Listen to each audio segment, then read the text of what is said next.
નવાપરા રાજપૂત જ્ઞાતિની વાડી પાસે બેસવા બાબતે થયેલ બોલાચાલીની દાજ રાખી ફાયરિંગ કરતા 8 ઈસમો વિરુદ્ધ પોલીસ ફરિયાદ નોંધાઈ। નવાપરા રાજપૂત જ્ઞાતિની વાડી પાસે જાહિદભાઈ ફારૂકભાઈ લોડિયાને બેસવા બાબતે તોફિકભાઈ જમાલભાઈ હાલારી સાથે માથાકૂટ 14 દિવસ પહેલા થઈ હતી, જેની દાજ રાખી તોફિકભાઈ જમાલભાઈ હાલારી, વલ્લીભાઈ જમાલભાઈ હાલારીએ ફારૂકભાઈ હુસેનભાઈ મંસૂરી, કુલદીપભાઈ ધીરજભાઈ અગ્રાવત, ચેતનભાઈ દિયાલભાઈ, અશ્વિન ઉર્ફે અલ્લી ગિરધરભાઈ વસાયા, રુદ્રભાઈ દિયાનંદભાઈ પૂજારી, ફેજાનભાઈ ફિરોજભાઈ બેલી માથાકૂટ કરવા મોકલ્યા હતા। તે સમયે નવાપરા વિસ્તારમાં હવામાં ફાયરિંગ કરી મારી નાખવાની ધમકી આપી હોવાની પોલીસ ફરિયાદ નોંધાઈ હતી।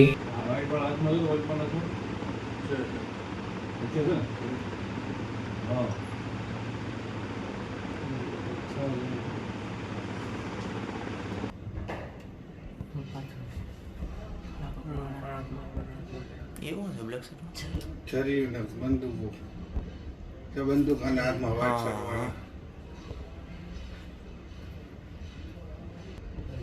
जो फायर કરી एक बार फायरिंग की બે કર્યા બે ઉતારી ગયો તો ભાઈ થોડો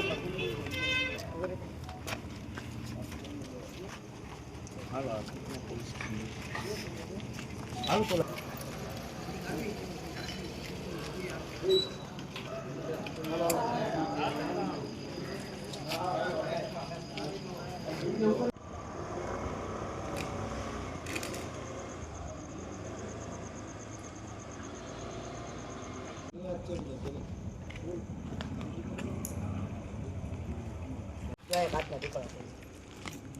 नलिया लई लो नलिया में जो गा करता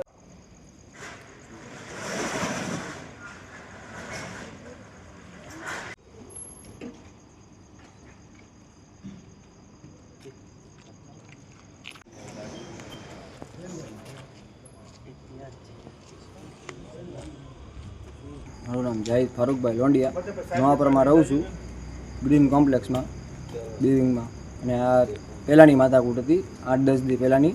મારા ભાઈબંધ દોસ્તાર બે આવ્યા હતા ને રોજુ ખોલીને, તો એ કે તારે બીજા ત્રીજાને ભેગા નહીં કરવાના નામને તેમને એમ કરીને ત્યારે મને મારી લીધો હતો, ત્યારે મને મૂંઢમાં માર્યો હતો। અને એની પહેલાં મારા ભાઈબંધને હાથ ભાંગી નાખ્યો હતો અને ફોન તોડી નાખ્યો હતો અને મારોય તોડી નાખ્યો હતો। પછી 8-10 દીની પછી અમે આજે બેઠા હતા ને ઘર પાસે, તો કે તું કાતર હું મારો છે એમ કરીને એ લોકો હુઈ ગયા કે બેઠો રહેજે હાથ ચો આમને તેમને।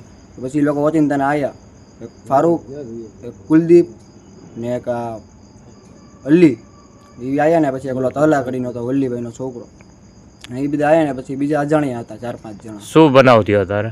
અત્યારે અમે બેઠા હતા ને તો ઓચિંતાના ધોકાને તલવારોને ફાયરિંગ કર્યા માથે। સબૂત છે કાંઈ ફાયરિંગ કર્યું? કાટુસ પડ્યું છે ને નવાપરામાં સાહેબને આપ્યું ને પોલીસ વાળાને આપ્યું? હા ઓકે। એડજસ્ટ કઈ જગ્યા થયું? આપણે અહીંયા મયુર લેન્ડિંગ પાસે। ઓકે।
બહારની તરફના દ્રશ્યો છે જેના સીસીટીવી વિડીયો પણ સામે આવ્યા છે, જેમાં આજે જાહિદ નામનો વ્યક્તિ હતો તે બસનો બચાવ થયો હતો, જોકે જાહિદની સાથે અન્ય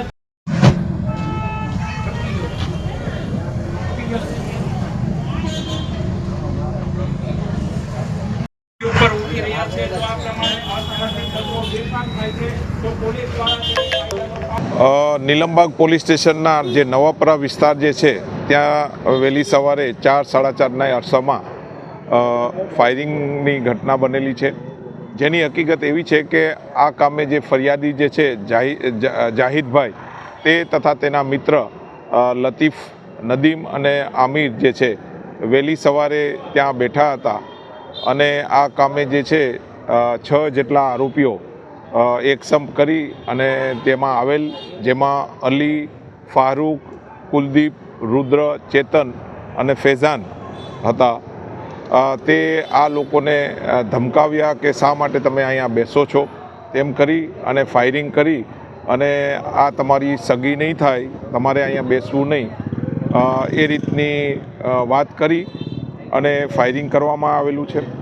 18માં જે રોજાનો જે દિવસ હતો ત્યારે પણ આ કામના જે ફરિયાદી જે છે તે તેના મિત્ર જે છે તેની સાથે તે બેઠા હતા, ત્યારે બી આ કામના જે આરોપીઓ જે છે તેણે અહીંયા નહીં બેસવા માટેનું જણાવ્યું અને ત્યારે બી તેની સાથે એક ઝઘડો થયેલો હતો અને આ લોકો જે ફરિયાદી અને તેના મિત્ર આજે બેઠા હતા, જેથી આ કામના આરોપીઓ આવ્યા અને આ રીતની ફાયરિંગની ઘટના બનેલી છે. પોલીસ દ્વારા ફરિયાદ દાખલ કરવામાં આવેલી છે અને હાલમાં FSLની ટીમ સાથે અહીંયા બનાવના સ્થળે હાજર છે, તપાસ ચાલુ છે. સર, 2 રાઉન્ડ ફાયર થયા છે. આ કામનો જે આરોપી જે છે અલી અને જે તેણે 2 રાઉન્ડ ફાયર કર્યા છે. જૂની અદાવતમાં એવું છે કે 18માં જે રોજાના દિવસે આ કામના જે ફરિયાદી જે છે જાહિદભાઈ તે તેના મિત્ર સાથે અહીંયા બેઠા હતા, ત્યારે બી આ લોકોએ જણાવ્યું કે ભાઈ આ બિલ્ડિંગની સામે તમારે બેસવાનું નહીં. છતાં જે છે આ કામના ફરિયાદી અને તેના મિત્ર આજે વહેલી સવારે ગઈકાલે ઈદ પૂરી થયા પછી આજે વહેલી સવારે બેઠા હતા, તેનું મનદુખ રાખી એક સંપ કરી અને આજે આ ફાયરિંગની બનાવ બનેલ છે. હાલમાં ફરિયાદમાં જે છે 6 જેટલા ઈસમ અને બીજા બી જે છે તેની વિરુદ્ધ FIR નીલમબાગ પોલીસ સ્ટેશનમાં દાખલ કરવામાં આવેલા છે.